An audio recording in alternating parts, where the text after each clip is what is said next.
توحده ودنا في تفرده وجل في سلطانه وعظم في أركانه مجيدا لم يزل محمودا لا يزال باري المسموكات داعي المدعوات جبار الأرضين والسماوات سبوه قدوس رب الملائكة والروح والصلاة والسلام على أول العدد وصاحب الأبد روحه نسخة الأحدية في اللاهوت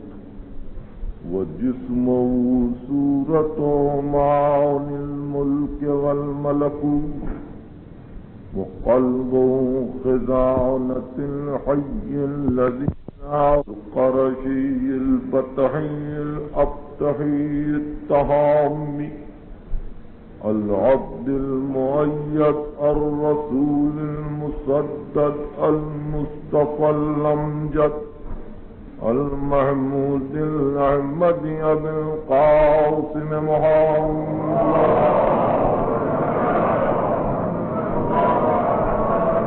وأهل بيت الطيبين الطاهرين المعصومين المظلومين هم عيش العلم موت الجهل ورائج الاعتصام دائم الإسلام لا يخالفون الحق ولا يختلفون فيه عقل الدين عقل رعاية ووعاية ولا عقل سماعة ورواية صلوات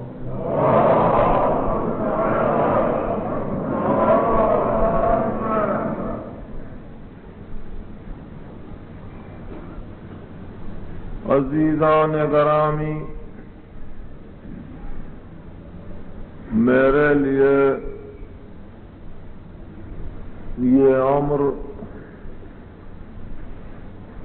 موجب مسرت ہے کہ میں آپ کی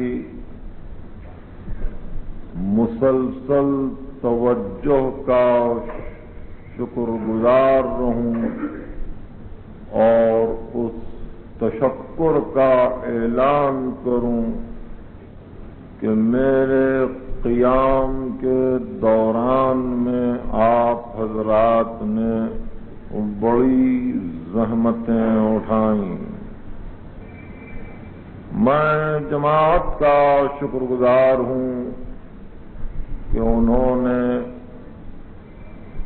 مجھ کو دارالسلام کے لیے مدعو کیا۔ میں میرے میزبان کا شکر گزار ہوں کہ انہوں نے میرے لیے دن رات زحمتیں اٹھائیں۔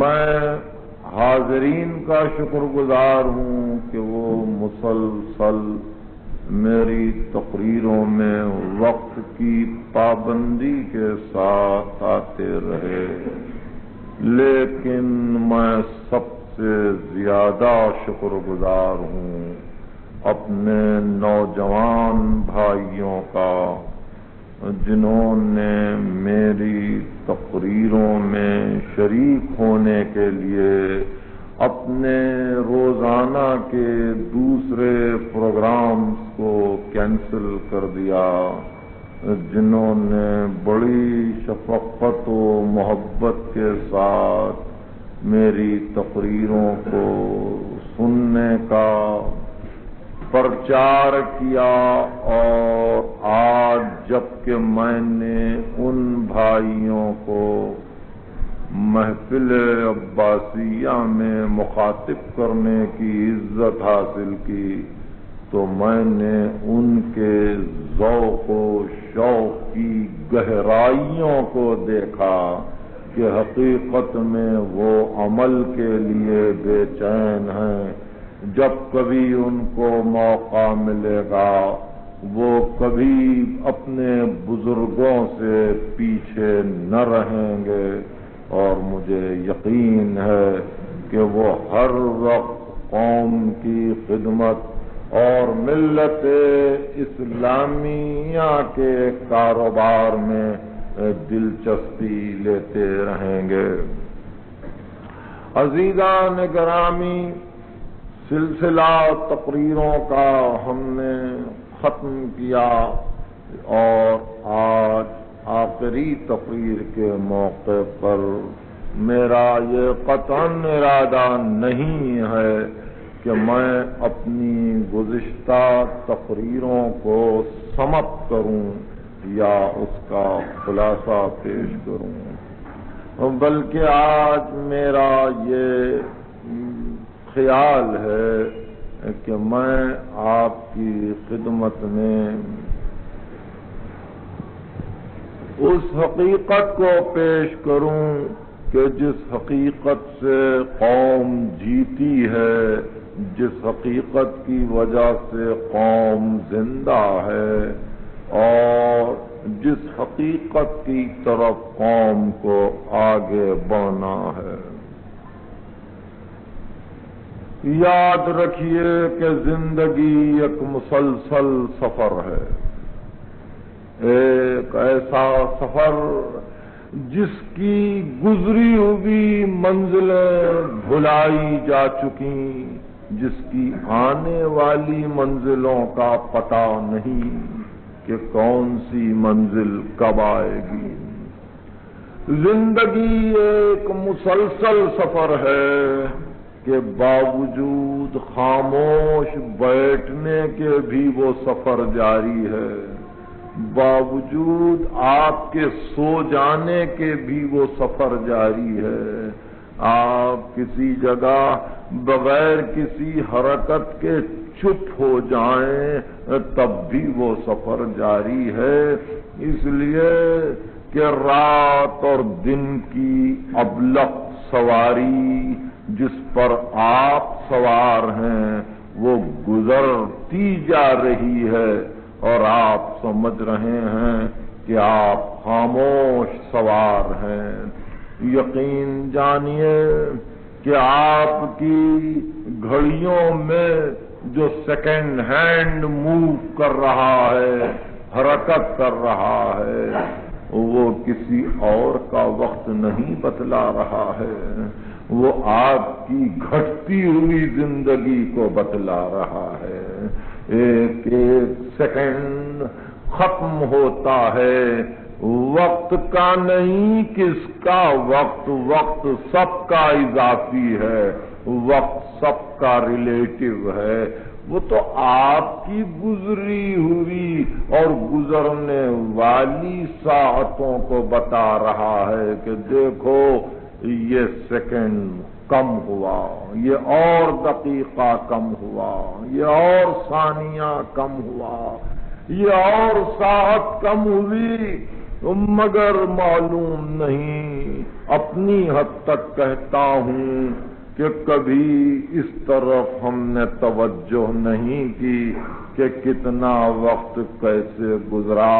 ہاں اتنا ضرور معلوم ہے کہ بچپن کی تصویر جوانی میں دیکھ کے ہنسی سی آ گئی کہ یہ تھا ہمارا بچپنا، اس طرح منہ میں انگوٹھے لیے ہم لیٹے ہوئے تھے.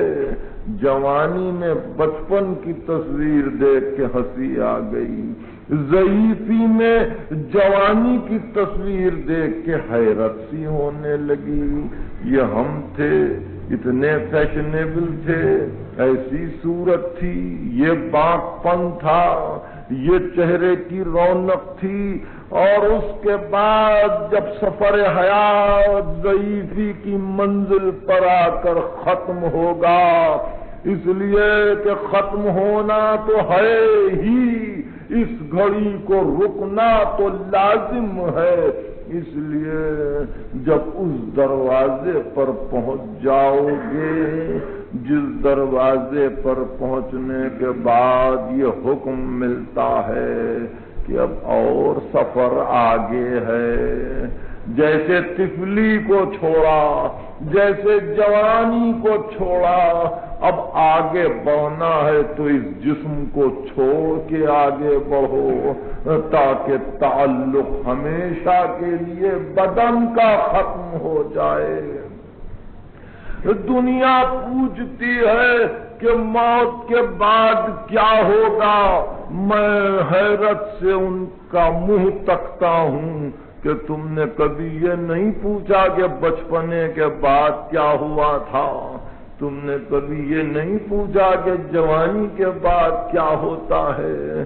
بچپن کے بعد جوانی اعلان کرتی ہے کہ روح وہی ہے، جسم نہیں ہے، خون کے ذرے بدل گئے، ہڈیوں کے خواص بدل گئے، دیکھنے کے طریقے بدل گئے، آنکھیں وہی رہیں لیکن نگاہ کی وسعتیں بدل گئیں، کان وہی رہے، سننے کے طریقے بدل گئے، عقل کا معیار بدل گیا، دل اسی طرح سے حرکت کرتا رہا مگر دل کے انداز بدل گئے۔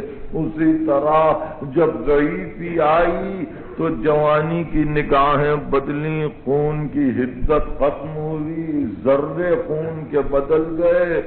ڈاکٹروں نے کہا کہ 7ویں برس تو چہرہ نہیں پہچانا جاتا اسی انسان کا، 7 برس کے بعد جو کچھ صحیح۔ اب اس دروازے پر پہنچ کر جب جسد کو چھوڑو گے، جب جسم کو چھوڑو گے، جب آگے بڑھنا ہے تو اس وقت بھی یہی سمجھنا ہے کہ اب ایک اور صورت ہوگی کہ اس صورت میں جا کر جب ضعیفی کی تصویر کو دیکھو گے کہ یہ دنیا کی تصویر تھی تو اس وقت کچھ ہنسی آئے گی، کچھ حیرت رہے گی، کچھ غصہ ہوگا کہ ہائے ہم نے کیا کیا۔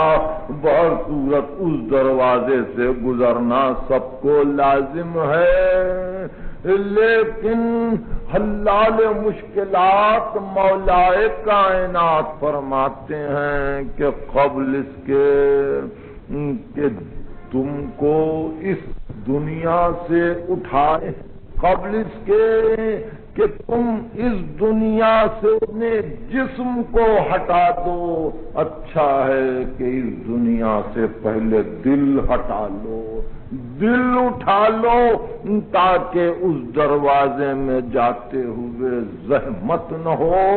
آگے کی منزلیں ہیں، زندگی مسلسل سفر ہے، انا للہ وَإِنَّا إِلَيْهِ رَاجِعُونَ، ہم اللہ ہی کے لیے ہیں، ہماری رجعت اللہ ہی کی طرف ہے۔ لیکن جوانیوں نے کتنے کا جنازوں کا کاندھا دیا ہوگا، جوانیوں نے کتنی میتیں اٹھائی ہوں گی، جوانیوں نے کن کن مرنے والوں کی خدمتیں کی ہوں گی، لیکن بند آنکھیں کیے ہم نے کبھی اپنی زندگی کا جائزہ نہیں لیا کہ زندگی کا مقصد کیا ہے، کہاں سے شروع ہوتی ہے، کہاں ختم ہوتی ہے۔ عزیزان گرامی، زندگی ایک مسلسل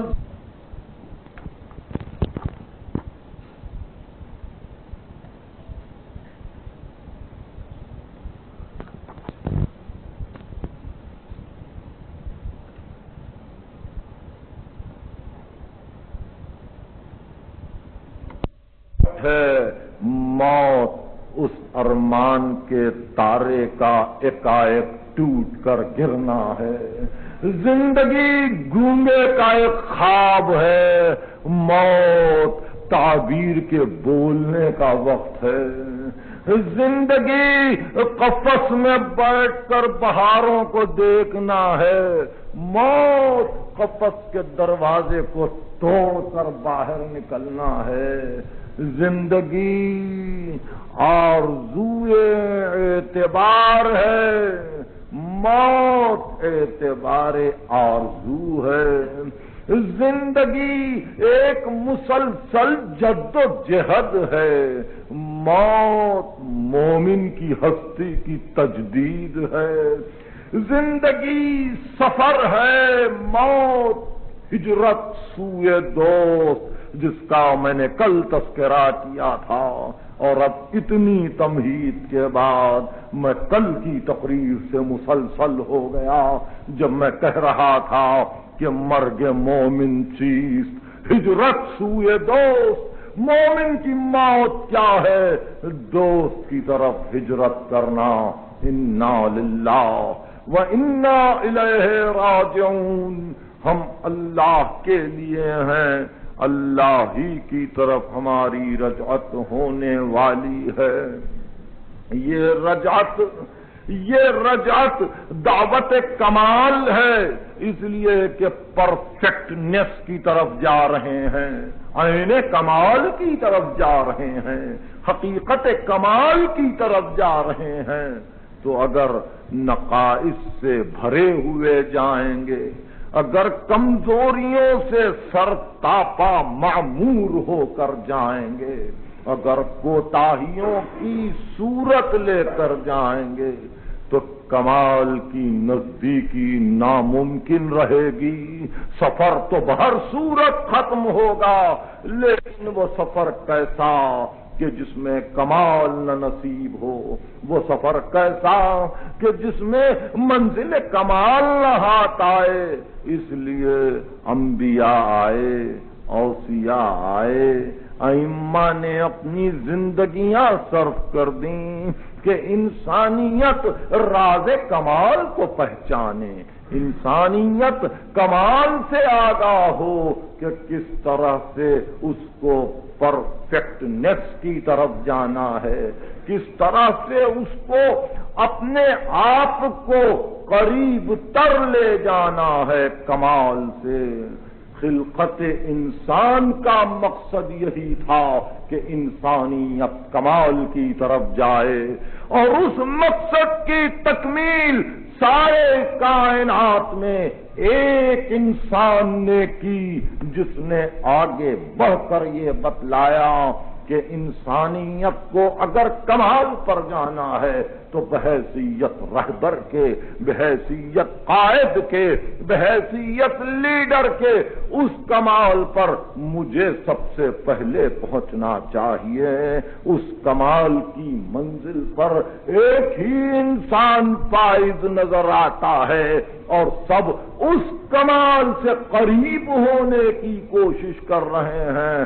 وہ انسان کامل و اکمل مبالغہ نہیں، عقیدہ نہیں، عقل پکار رہی ہے کہ وہ انسان کامل و اکمل جس نے کمال کی منزل پر قدم رکھا، وہ انسان احمد مجتبی محمد مصطفیٰ ہے۔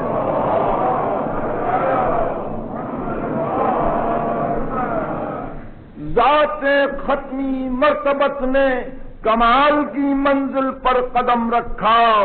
میں کہہ رہا ہوں کہ وہ کمال کی منزل پر پہنچ کر رکے نہیں، آگے بڑھتے چلے جا رہے ہیں، اس لیے کہ دریائے معرفت الہی لامحدود ہے۔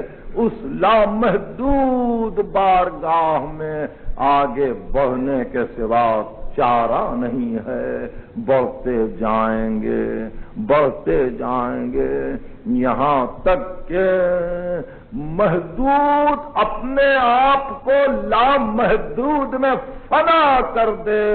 یہ منزل یقیناً غور کے قابل ہے، لیکن تشریح اور تفصیل اور تفسیر کا امکان نہیں ہے۔ ایک دعوت فکر ضرور ہے، لیکن اجمالی طور پر اتنا کہا جا سکتا ہے کہ اس کمال کی تقلید، اس کمال کی تأسی، اس کمال کی پیروی ہر مسلمان کا فریضہ ہے۔ مسلمان اپنی حیرانیوں اور اپنی پریشانیوں، اپنی فرقہ واریوں اور فرقہ داریوں میں معلوم نہیں کب تک مبتلا رہے گا۔ واقعی ملت کے لیے تو ایک ہی مرکز تھا اور وہ مرکز خاتمیت تھا۔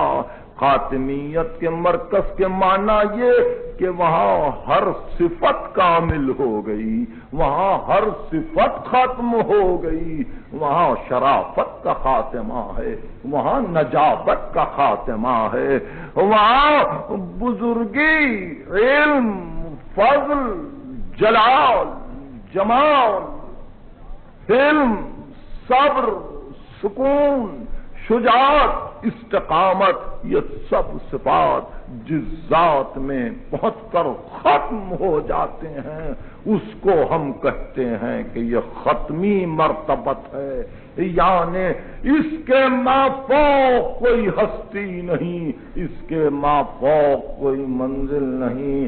ہمارا فریضہ یہ ہے کہ بس اس مرکز کو سامنے نگاہوں کے رکھ کر، ہمارا فریضہ یہ ہے کہ اس چراغ نور کو سامنے رکھ کر آگے بڑھتے چلے جائیں۔ اندھیری رات میں دریا میں اپنی کشتیوں کو لے جانے والے ملاح تاروں کو دیکھ دیکھ کر راستہ ڈھونڈتے ہیں، صحراؤں میں بھٹک جانے والا مسافر تارے کو دیکھ کر راستہ پہچانتا ہے۔ آفتاب ختمی مرتبت دنیا کی تاریکیوں میں چمک رہا ہے، راستے کو ڈھونڈو، راستے کو پہچانو، کمال کی طرف جانا ہے اور کہاں؟ اسی دنیا میں قبل اس کے کہ وہ دروازہ سامنے آ جائے، قبل اس کے کہ حد سفر آ جائے، قبل اس کے کہ منزل ہستی ختم ہو جائے، اس کمال تک پہنچنا ہے۔ لیکن عزیزان گرامی، کمال تک پہنچنے کے لیے اس آفتاب ہدایت کی اطاعت نہیں، محبت لازم ہے۔ اس چراغ ہدایت کی فقط تقلید نہیں، اس کی مودت لازم ہے۔ یہ لازم ہے کہ انسان جس کو فالو کرنا چاہے اس کو محبوب بھی رکھے، اس کو پسند بھی کرے، اس کو دوست بھی رکھے۔ نہیں آگے بڑھ جاتا ہوں، اگر مرکز سے عشق نہیں ہے، اگر مرکز سے محبت نہیں ہے تو سمجھ لو کہ دائرہ متزلزل ہے۔ مرکز سے محبت ہو جائے تو الیکٹرون اور پروٹون ایک جگہ نظر آتے ہیں، مرکز سے محبت ہو جائے تو ایٹمز ملے جلے رہتے ہیں، مرکز سے محبت ہو جائے تو ایلیمنٹس ایک جگہ ہو جاتے ہیں، مرکز سے محبت ہو تو زمین سورج کے گرد گھومتی ہے، اور اگر مرکز سے محبت نہیں تو سمجھ لو قدم اکھڑ گئے، سمجھ لو ہوا میں قدم آ گئے، اب معلوم نہیں کہاں جانا ہے، کدھر جا رہے ہیں۔ دروازہ تو یقیناً آنے والا ہے، لیکن کیا فائدہ کہ مرکز سے ہٹ کے موت آ جائے، کیا فائدہ کہ مرکز کی محبت نہ ہو اور آنکھیں بند ہو جائیں۔ اس لیے ایک بات جو نہایت اہم ہے سلسلہ تقریر میں، وہ یہ کہ ملت کے لیے محبوب حق کی محبت لازم ہے، اور محبوب حق کی محبت اس لیے لازم ہے تاکہ خدا کی محبت کچھ دل میں پیدا ہو سکے۔ ذات حق سے محبت ناممکن ہے، اس لیے کہ جنس ایک نہیں، نوع ایک نہیں، مشابہت نہیں، مماثلت نہیں، کیف و کم میں یکسانی نہیں، وضع و اضافت میں یکسانی نہیں، اس لیے ذات حق سے بندے کی محبت کا اعلان بے معنی ہے۔ محبت تو اس سے ہوتی ہے کہ جس کے چہرے کو کسی نے دیکھا ہو، جس سے ہم کلامی کی عزت حاصل ہو، جو جنس میں پہچانا جاتا ہو۔ محبت اس سے ہوتی ہے بشر کو جو لباس بشری میں آئے، اگرچہ چند دنوں کے لیے ہی کیوں نہ ہو۔ اس لیے حقیقت خاتمیت کو صورت بشری میں بھیجا تاکہ مرکز سے محبت باقی رہے۔ یاد رکھو مسلمانوں، حل الدین الا الحب وحل الحب الا الدین، کیا کوئی دین ہے سوا محبت کے؟ کیا کوئی محبت ہے سوائے دین کے؟ دین محبت کا نام ہے، محبت دین کا نام ہے۔ کائنات کے ذرے ذرے کو آپس میں محبت ہے، آپس میں تعلق ہے، لیکن کیا بات ہے کہ ملت محبت کا مظاہرہ نہیں کرتی؟ کیا بات ہے کہ ملت اپنے اجزاء کو دوست رکھنے پر تیار نہیں ہے، فقط اس لیے کہ مرکز سے محبت نہیں ہے؟ اگر مرکز سے محبت ہوتی تو ملت اپنے اجزاء کو بھی محبوب رکھتی، ایک کشش ثقل سب کو سنبھالے ہوئے رکھتا، مگر ایسا نہیں ہے، معلوم نہیں کب تک ایسا نہیں ہوگا۔ بہر صورت دین محبت ہے، محبت دین ہے، اور محبت ہی عقل ہے، عقل ہی محبت ہے۔ آپ کو ایک کام کی بات اور یاد رکھنی چاہیے، فلسفے نے، علماء نے، حکمت نے یہ اعلان کیا تھا کہ سب سے پہلے اس تکوین میں، اس خلقت میں اشرف کو پیدا ہونا چاہیے، ارذل کو نہیں۔ سب سے پہلے اس خلقت کے دائرے میں اعلیٰ کو آنا چاہیے، ادنا کو نہیں۔ سب سے پہلے بلند کو پیدا ہونا چاہیے، پست کو نہیں۔ اس لیے زمین و آسمان سے پہلے، چاند اور سورج سے پہلے، ساری گردشوں سے پہلے خدا نے سب سے اعلیٰ جو چیز تھی اس کو پیدا کیا۔ ارشاد ہوا اول ما خلق اللہ العقل، خدا نے سب سے پہلے عقل کو پیدا کیا۔ اس عقل کو ارشاد ہوا آگے بڑھ جاؤ، عقل آگے بڑھ گئی، ارشاد ہوا پیچھے ہٹ جاؤ، عقل پیچھے ہٹ گئی، ارشاد فرمایا یہ ہے اطاعت کرنے والی مخلوق۔ یعنی آپ سمجھے کیا معنی تھے؟ مطلب یہ کہ عقل کا کام یہ ہے کہ حکم ملے تو آگے بڑھ جائے، حکم ملے تو پیچھے ہٹ جائے۔ یہ ہے عقل کی منزل، تفحص نہیں، تفتیش نہیں، جستجو نہیں، یہ ایک جداگانہ انسٹنکٹ ہے کہ جو فیلسی کے طور پر کبھی کبھی عقل کے معنی میں لیا جاتا ہے، عقل اور ہے، جستجو کا، تفحص کا، تلاش کا انسٹنکٹ اور ہے۔ عقل وہ ہے جو اطاعت کرے، عقل وہ ہے جو تجربوں کو اکٹھا کرے، عقل وہ ہے جو ماضی کی رودات کو سامنے رکھے اور آنے والے زمانے کو گائیڈ کرتی جائے، اس کو عقل کہتے ہیں۔ العقل حفظ التجارب، تجربوں کی حفاظت کا نام ہے عقل۔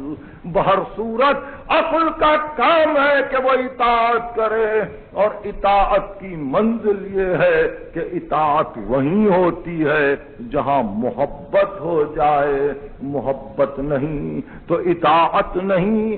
اس لیے کہتے ہیں کہ اور اس طرح سے جب آپ مذہبی امور پر غور کریں گے، آپ کی نماز، آپ کا روزہ، آپ کا حج، آپ کے سارے ٹیکسز جو آپ ادا کر رہے ہیں، یہ سب محبت کی بنا پر ہیں۔ کیوں؟ اس لیے کہ آپ نے اعلان کیا کہ ذات رسالت سے محبت ہے۔ ذات رسالت نے پوچھا کہ تم مجھ کو اپنے نفسوں سے زیادہ چاہتے ہو؟ ملت نے کہا ہاں ہاں یا رسول اللہ، ہم اپنے آپ کو اتنا نہیں چاہتے جتنا آپ کو چاہتے ہیں۔ ارشاد فرمایا مال راہ خدا میں دے دو گے؟ عرض کیا ملت نے ہاں۔ ارشاد فرمایا اپنی جان راہ خدا میں دے دو گے؟ لوگوں نے عرض کیا ہاں۔ مطلب یہ تھا کہ جہاد کا حکم پیغمبر نے دیا، ملت نے اعتراض نہیں کیا۔ زکوٰۃ کا حکم پیغمبر نے دیا، ملت نے اعتراض نہیں کیا۔ سفر کی دشوار گزار راہیں بتلائیں، گرمی کے زمانے میں حج کا حکم دیا، ملت تیار ہو گئی کہ کوئی زحمت آپ کی محبت کے مقابل میں کچھ نہیں ہے، ہم برداشت کریں گے۔ یہ ہے آپ کا عمل، یہ ہے اسلام کا ہر حکم، یہ ہے شرع کا ہر قانون کہ چونکہ پیغمبر کا حکم ہے اس لیے تسلیم کرتے ہیں۔ مجبوری سے عمل کرنا آپ کے لیے مفید نہیں ہوگا، محبت سے عمل کیجئے۔ مجبوری سے اسلام لانا کچھ کام نہیں آئے گا۔ محبت سے مسلمان ہو جائیے، اور محبت سے مسلمان ہونے کا نتیجہ کیا ہوتا ہے؟ مسلمان جب محبت کرنے لگتا ہے تو سلمان ہو جاتا ہے۔ اس لیے اب مسلمان کو تو سلمانی کی منزل پر جاتا ہے، اس لیے اب مسلمان کو تو سلمانی کی منزل پر جانا چاہیے۔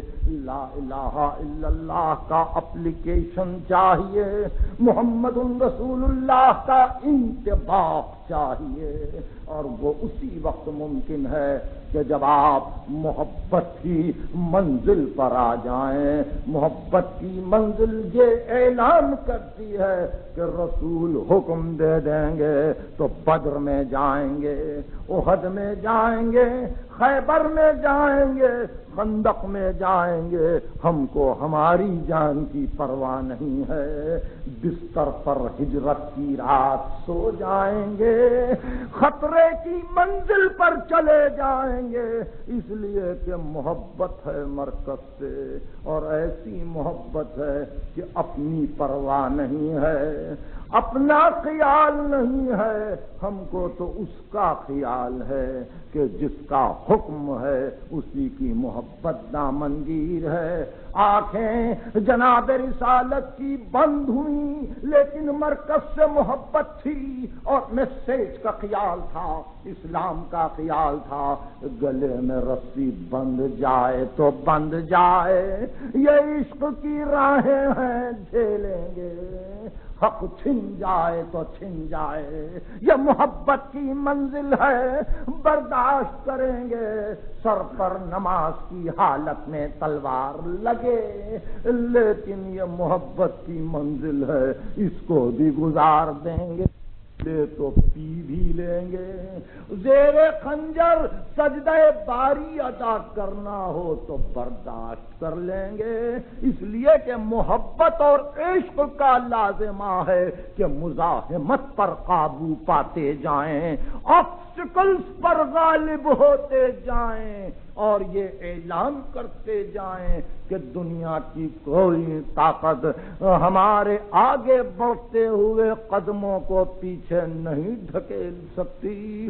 سفر حیات میں کمال کی طرف جانے والے وہ اس طرح کے بندے ہوتے ہیں جن کو قید کی اذیتیں، جن کو فاقے کی مصیبتیں کبھی حیران نہیں کرتی، ان کو تو مرکز کی محبت ہے۔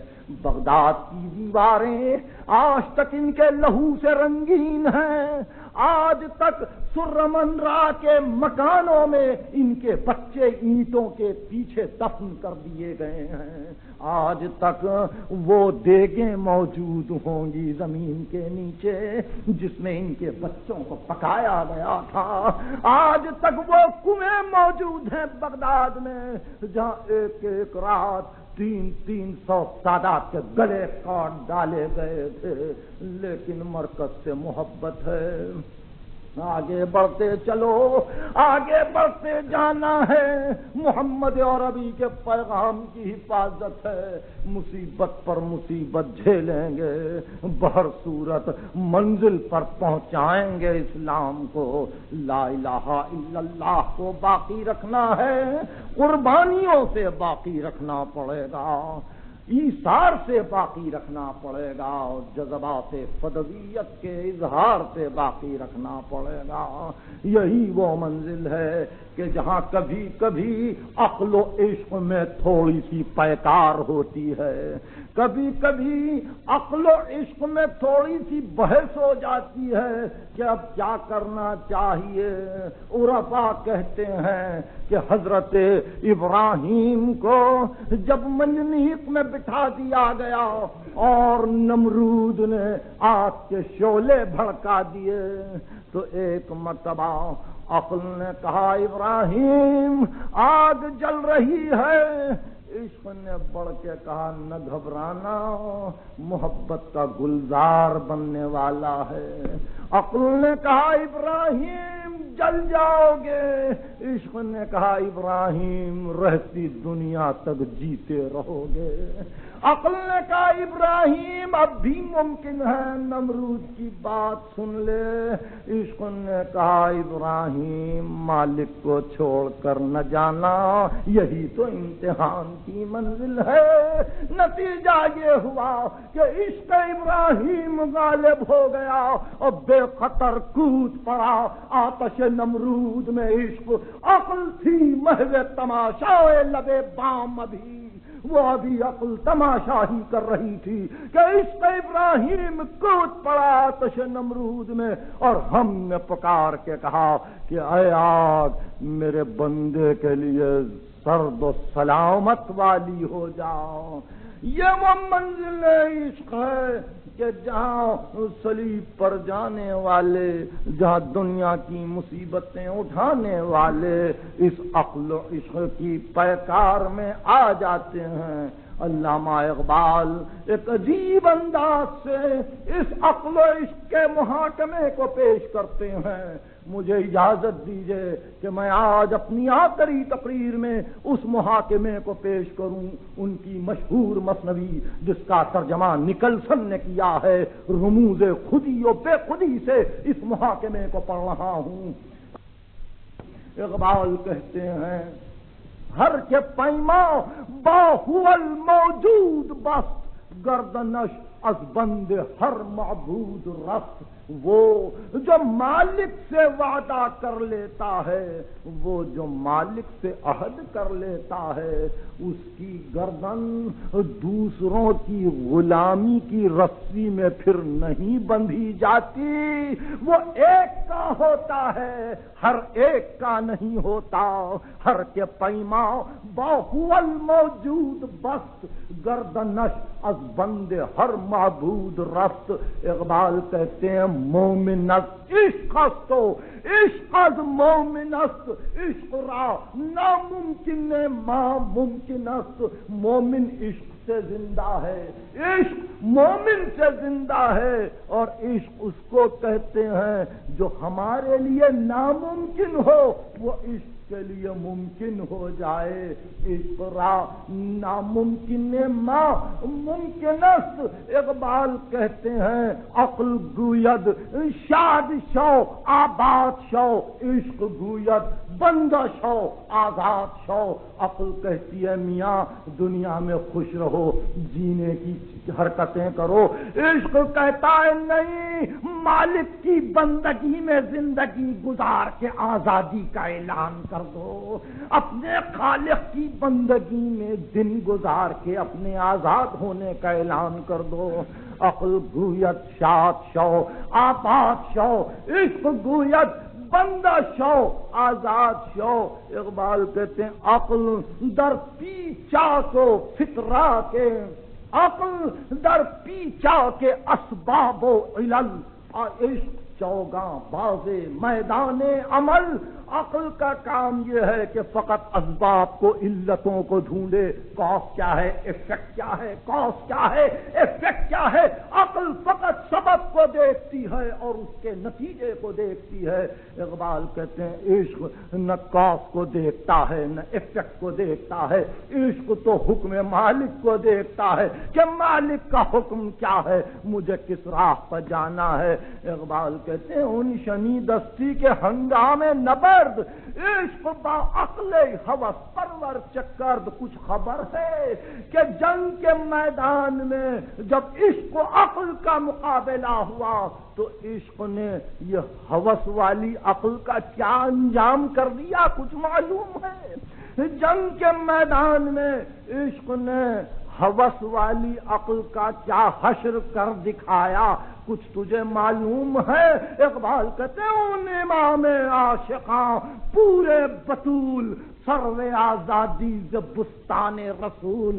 وہ عاشقوں کا امام، وہ بطول کا بیٹا، وہ رسول کے باغ آزادی کا سرو بلند.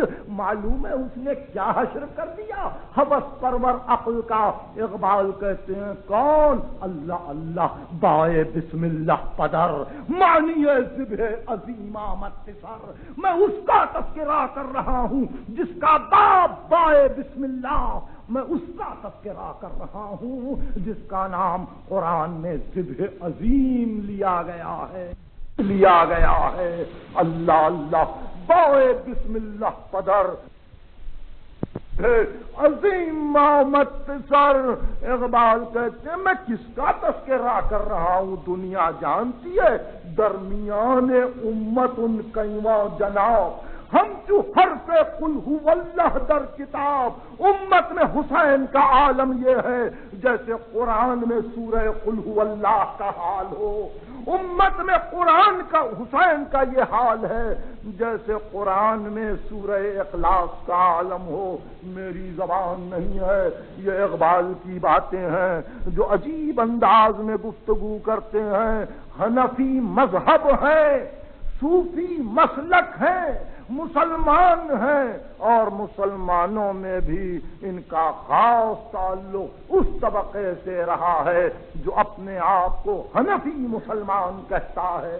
اقبال کہتے ہیں اللہ اللہ بائے بسم اللہ پدر معنی ذبح عظیم آمد سر. درمیان امت ان کئیواں جناب، ہم جو حرف قل ہو اللہ در کتاب. اقبال کہتے ہیں سر ابراہیم و اسماعیل بود، یعنی ان اجمال را تفصیل بود. حسین ابراہیم و اسماعیل کا راز بن کر آئے تھے، یعنی وہ اجمال تھا، حسین اس کی تفصیل بن گئے.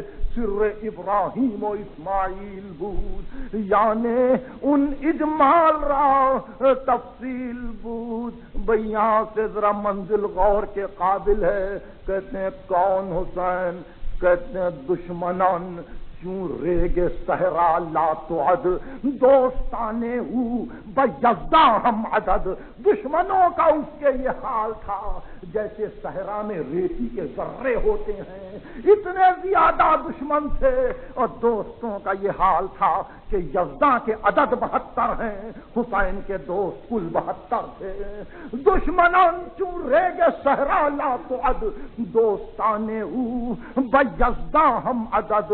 اقبال اقبال کہتے ہیں چون خلافت رشتہ از قرآن گسیخت حریت را زہر اندر کام ریخت. جب خلافت و ملوکیت نے اپنے رشتے کو قرآن سے توڑ لیا اور جب آزادی کو زہر کا جام پلایا گیا، ایسے موقع پر خاص عنصر جلوے خیر الامم امت کا سردار کھڑے ہو گیا. خاص عنصر جلوے خیر الامم چن صحاب قبلہ 12 در قدم اور اس طرح سے چلا جیسے برسنے والا ابر رحمت کی بارش کو لیے ہوئے اپنے قدموں میں آگے بڑھ جاتا ہے. اس طرح سے حسین چلے. یہ 2 شعر پھر سنو.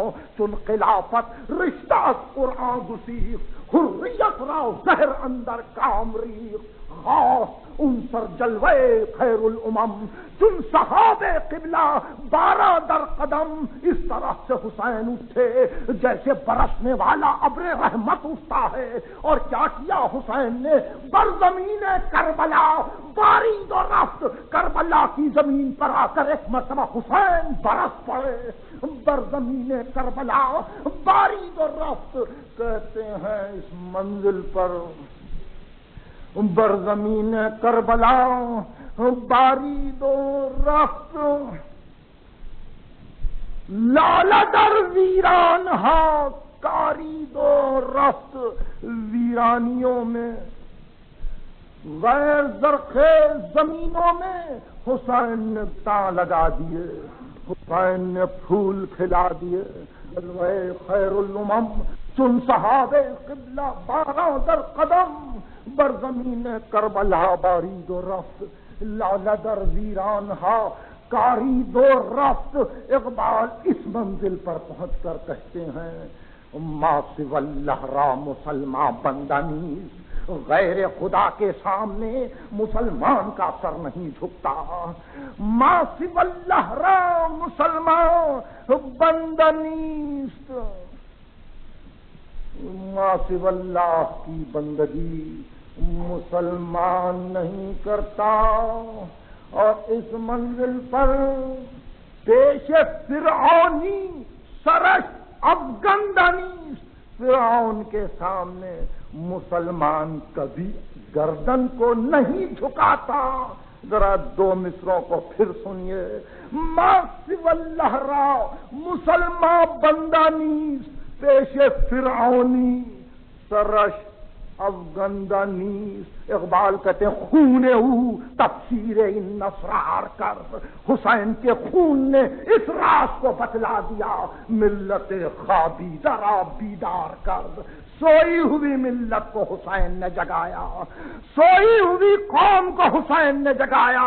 ملت خوابیدہ را بیدار کر. اس منزل پر پہنچ کر اب معلوم نہیں یہ بدعت ہے یا بدعت نہیں ہے، میں فیصلہ نہیں کر سکتا. اقبال کہتے ہیں اے صبا، اے پے کے دور افتادگاں، اے چلنے والی ہواؤں، اے پیغام کو لے جانے والی صبا، اے صبا، اے پے کے دور افتادگاں، اشک ماں برخا کے پاکے او رساں. میرے آنسو حسین کی قبر پر لے جا کر ڈال دے. جس نے ملت کو بیدار کیا، جس نے قوم کو جگا دیا. اے صبا، اے پے کے دور افتادگاں، اشک ماں برخا کے پاکے او رساں. اب نتیجہ دیکھیے. نتیجے کی منزل پر کہتے ہیں کون حسین تیغے لا چو نظمیاں بیرون کشید، از رگے ارباب باطل خون کشید. جب لا کی تلوار اللہ کے نعام سے نکال لی تو باطل کے خداؤں کے گلے کاٹ کے رکھ دیے. نقش اللہ بر صحرا نوشت، سطر عنوان نجات ماں نوشت. حسین نے جنگل میں اللہ کا نقش لکھ دیا اور ہمارے نجات کا سرمایہ فراہم کر دیا. نظم کو ختم کرتے ہیں رموز خودی و بے خودی میں. یہ سارا ٹرانسلیشن پروفیسر نکلسن نے کیا ہے. 2 شعر آخر کے رہ جاتے ہیں. کہتے ہیں شوکت شام و فریب بغداد رفت، نہ وہ شام باقی رہا نہ وہ بغداد باقی رہا. سطوت غرناطہ ہم از یاد رفت، غرناطہ کا جلال بھی جا چکا، اسپین کی مملکت بھی ختم ہو گئی. لیکن حسین تار ماں از زخماش لرزاں ہنوز، لیکن میرے دل کا تار تیرے مضراب سے ابھی تک حرکت کر رہا ہے. نہ بغداد رہا، نہ شام رہا، نہ اسپین رہا، نہ ظالم رہا، نہ یزیدیت رہی، نہ دولت کی طاقتیں رہیں، لیکن تار ماں از زخم اش لرزاں ہنوز. زخمہ کس کو کہتے ہیں؟ اس مضراب کو کہتے ہیں جس سے ستار پر حرکت کی جاتی ہے. کہتے ہیں میرے دل کا تار تیرے مضراب سے ابھی تک حرکت کر رہا ہے. اور حسین زندہ تکبیر او ایمان ہنوز، آج تک تیری تکبیر کی آواز سے ہمارا ایمان زندہ ہے. سنو، یہ وہ منزل ہے جہاں عشق کی راہوں میں بندہ نکلتا ہے اور عشق عقل پر غالب آ جاتا ہے. بس اس سے زیادہ میں تقریر کو اپنے آگے نہیں بڑھاؤں گا. جلدی جلدی میں نے بہت سی باتیں آپ تک پہنچانے کی کوشش کی. آئیے، عشق کیسے نکلتا ہے. 29 رجب تھی، آفتاب مدینے میں ڈوب رہا تھا. محمد و آل محمد کا قافلہ مدینے سے نکل رہا تھا. آگے آگے گھوڑے پر حسین ابن علی تھے، پیچھے ان کے کچھ انصار تھے.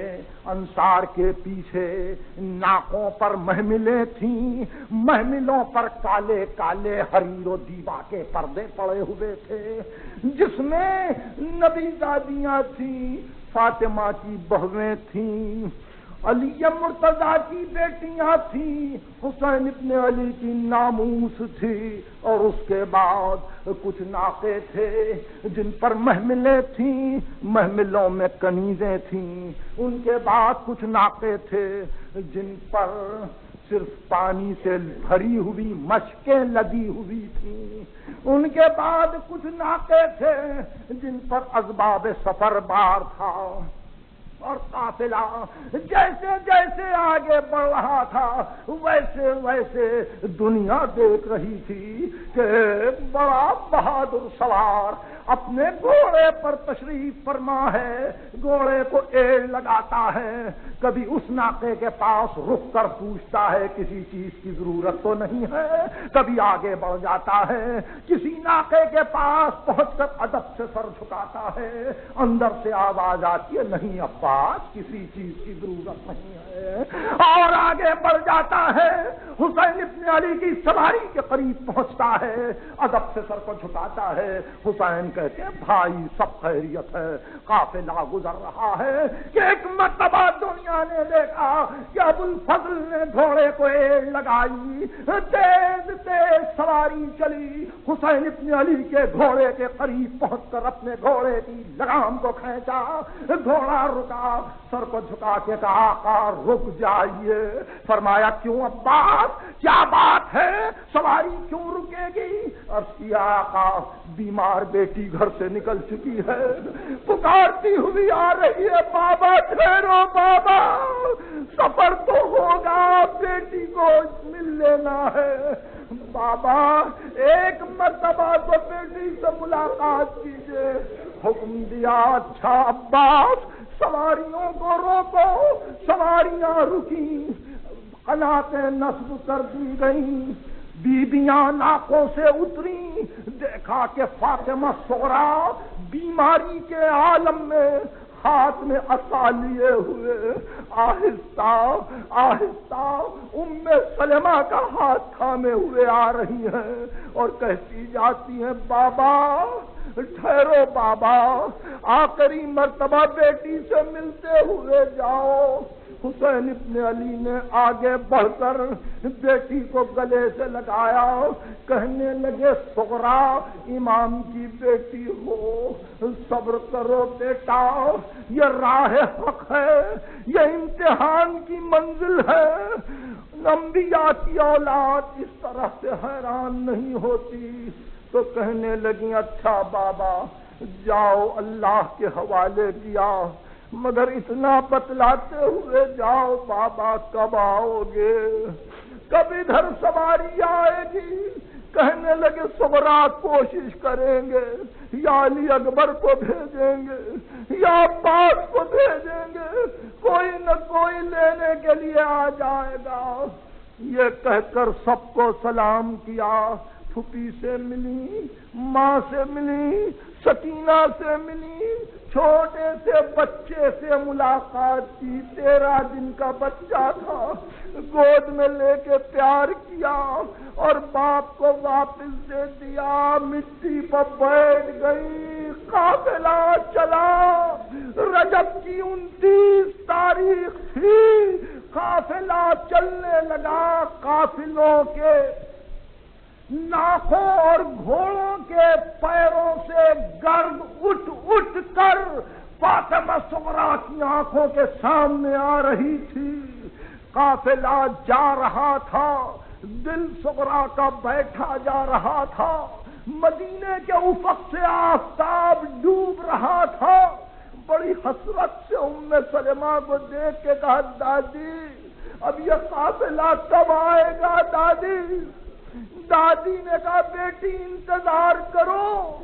شعبان کا پورا مہینہ صغرا نے انتظار کیا، رمضان میں انتظار کیا، شوال میں انتظار کیا، ذوالقعدہ میں انتظار کیا، ذوالحج میں انتظار کیا، محرم کا چاند نکلا تو کہنے لگی دادی دل کو ایک قسم کا حال ہو رہا ہے، معلوم نہیں مسافروں پر کیا گزری۔ ام سلمہ نے کہا صغرا صبر کرو، محرم کا زمانہ گزرا، سفر کا زمانہ گزرا کہ ایک مرتبہ ہمسائیوں نے کہا صغرا تیرے مسافر آ رہے ہیں، صغرا قافلہ واپس آ رہا ہے۔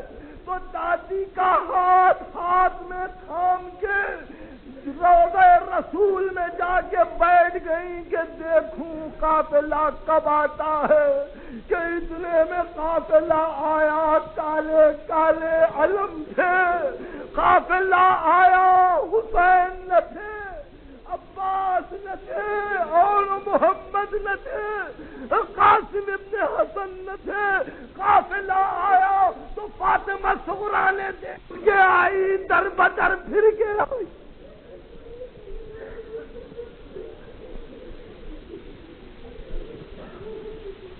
الہی و سیدی و مولایا و ربی، خدا بندہ واسطہ محمد و آل محمد، ملت اسلامیہ کو متحد فرما، خدا بندہ بیماروں کو شفاء کامل عطا فرما۔ الرحمن الرحیم الذین آمنوا یقاتلون فی سبیل اللہ والذین کفروا یقاتلون فی سبیل الطاغوت۔ ارشاد رب العزت ہوتا ہے جو لوگ ایمان لائے وہ اللہ کی راہ میں جہاد کرتے ہیں، اور جنہوں نے کفر کو اختیار کیا وہ کفر کے لیے جنگ کرتے ہیں۔ حقیقت یہ ہے اس دور میں ہر شخص یہ کہتا ہے کہ ہم کو جنگ سے نفرت ہے۔ یہ ایک فطری امر ہے کہ جنگ و فساد سے ہر انسان کو نفرت ہوتی ہے، مگر انسان کی تاریخ کو کیا کہا جائے کہ انسان کی تاریخ جہاں سے شروع ہوتی ہے، جہاں سے داستان انسانیت شروع ہوتی ہے، وہیں سے قتل و خون کا آغاز ہو جاتا ہے۔ وہ ابتدائے آفرینت کی داستان آدم زمین پر آئے تو حابیل کو قابیل نے قتل کر دیا. یہ پہلا قتل تھا روئے زمین پر. بھائی نے بھائی کا خون بہایا. یہاں سے قتل و خون کی داستان شروع ہوتی ہے اور اس کے بعد یہ بہتا ہوا خون کا دریا اس قدر معظم رہا کہ قرن ہا قرن گزرتے گئے، تاریخ کے صفحات الٹتے گئے، مگر کیسے الٹے؟ صفحات تاریخ خون سے رنگین ہو گئے، افق کائنات خون سے سرخ ہو گیا، انسان کا دل درد سے بھر گیا. مگر یہ جنگ و فساد ہے کہ ابھی تک باقی ہے. گویا کہ فطرت انسانی میں جنگ بھی داخل ہے. فطرت انسانی میں ایک جذبہ ہے جہاں انسان شر کی طرف راغب ہو جاتا ہے.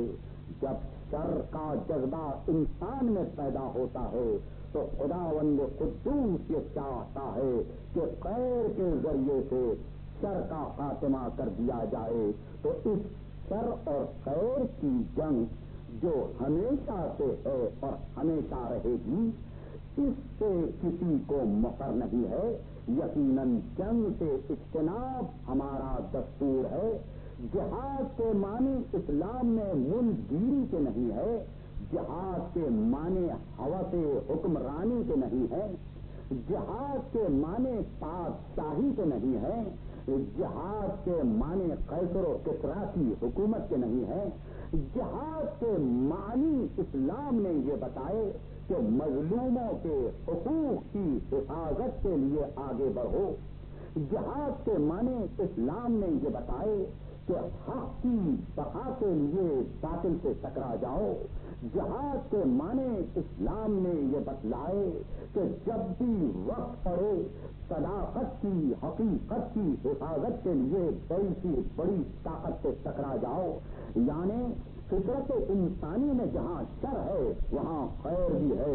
تو جب خیر کو جلال آتا ہے تو وہ جہاد کی صورت اختیار کر لیتا ہے، اور جہاں شر اپنی صورت کو ظاہر کرتا ہے تو وہ جنگ و فساد و ملوکیت کی صورت میں ظاہر ہوتا ہے. اقبال کہتے ہیں موسیٰ فرعون و شبیر و یزید ان قوت از حیات آیت پدید. موسیٰ، فرعون، شبیر، یزید یہ دونوں قوتیں ہمیشہ سے ہیں. جہاں سے انسان کی تاریخ کا آغاز ہے انہی دو قوتوں میں باہمی تضاد اور باہمی محاربہ اور جنگ رہی ہے. تو اس میں انسان کے لیے ایک درس ہے کہ انسان یہ پہچانے کہ حق پر کون ہے، باطل پر کون ہے، جہاد کون کر رہا ہے، فساد کون کر رہا ہے. ہر تلوار چلانے والا مومن نہیں ہے اور ہر قتل ہونے والا شہید نہیں ہے. کچھ تلوار چلانے والے اللہ کے لیے تلوار چلاتے ہیں اور کچھ طاغوت کے لیے. الذین آمنوا یقاتلون فی سبیل اللہ، جو لوگ ایمان لائے وہ اللہ کے لیے تلوار چلاتے ہیں، جنگ کرتے ہیں. والذین کفروا یقاتلون فی سبیل الطاغوت، جو کفر کو اختیار کرتے ہیں، طاغوت کے لیے، برائی کے لیے، بدی کے لیے لڑتے ہیں. تو جنگ ہمیشہ سے ہے، مگر یہ دیکھا جائے حق پر کون ہے، باطل پر کون ہے، مقصد کیا ہے. ہزاروں انسان ہر روز مرتے ہیں. تاریخ میں جنگ کے بہت سے واقعات ملتے ہیں. تاریخ کے ہر صفحے پر کوئی نہ کوئی ایسا حادثہ مل جائے گا کہ جہاں انسان کا خون بہا ہے. لیکن نہ ہر مرنے والے کی یاد منائی جاتی ہے، نہ ہر جنگ کو اہمیت دی جاتی ہے، نہ ہی ہر جنگ قابل تعریف ہے. بلکہ چند ہی ایسی جانیں ہیں کہ جن کے جانے سے، ان جانوں کے ختم ہو جانے سے یا قربان ہو جانے سے انسانیت کو نقصان پہنچتا ہے، تو ان کی یاد منائی جاتی ہے. حکیم مشرق فرماتے ہیں جنگ شاہن جہان غارت گری جنگ مومن سنت پیغمبری.